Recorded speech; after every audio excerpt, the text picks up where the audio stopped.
क्या आपने कभी सोचा है कि एक महिला जो एक झुग्गी बस्ती में पैदा हुई हो, बाल विवाह की शिकार हो और जिसने कभी आत्महत्या करने तक की कोशिश की हो, वो एक दिन 400 करोड़ की कंपनी की मालकिन बन सकती है। ये कहानी है कल्पना सरोज की, जिसे आज लोग कहते हैं इंडिया की original Slumdog millionaire. Kalpana Saroj का जन्म 1961 में महाराष्ट्र के अकोला जिले के एक गरीब दलित परिवार में हुआ था। उनके पिता पुलिस कांस्टेबल थे और परिवार की आर्थिक स्थिति बहुत ही कमजोर थी। 13 साल की उम्र में ही उनका विवाह कर दिया गया, एक ऐसे आदमी से जो बेरोजगार, शराबी और हिंसक था। ससुराल में कल्पना पर रोज अत्याचार होता, खाना नहीं मिलता, मारपीट होती और उनके माता पिता तक को मिलने नहीं दिया जाता था। आखिरकार कल्पना ने खुद को मौत के मुंह से बाहर निकाला। वो 14 साल की उम्र में ससुराल छोड़कर अपने पिता के साथ लौट आई। पर समाज ने क्या किया? उन्हें चरित्रहीन, असभ्य और बेजान कहा गया।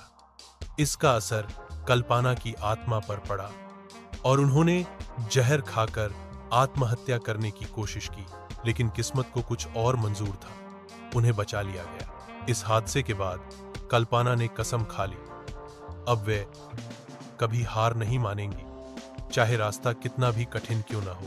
वो मुंबई चली गई अपने मामा के साथ रहने। वहां उन्होंने एक सिलाई मशीन से कपड़े सिलने शुरू किए। एक समय ऐसा भी आया जब वो दिन भर काम करके 4,003 कमाती थी।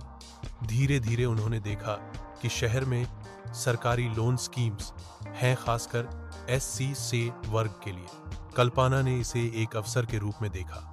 उन्होंने 4,000 का सरकारी लोन लिया और एक छोटा सा फर्नीचर मैन्युफैक्चरिंग यूनिट खोला।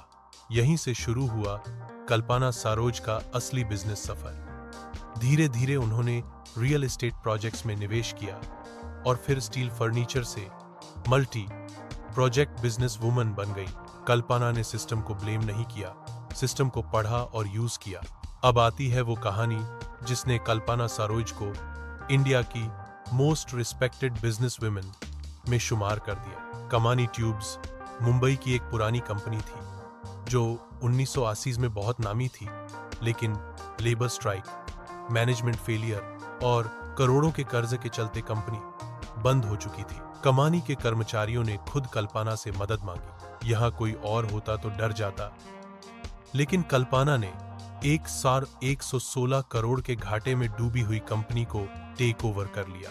उन्होंने न सिर्फ कर्मचारियों की सैलरी दी, बल्कि धीरे धीरे कंपनी को दोबारा खड़ा किया। आज कमानी ट्यूब्स 100 हज़ या 1 करोड़ का कारोबार कर रही है और उसका श्रेय जाता है एक महिला को जिसने कभी हज 3 दिन की कमाई से शुरुआत की थी।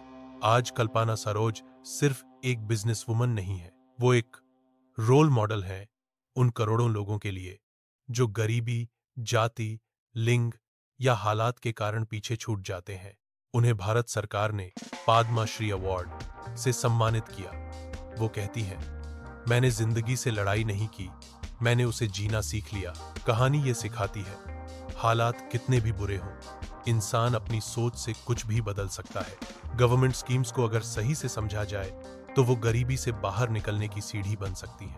अगर आपको ये कहानी प्रेरणादायक लगी तो इस वीडियो को लाइक करें, शेयर करें और कमेंट में बताएं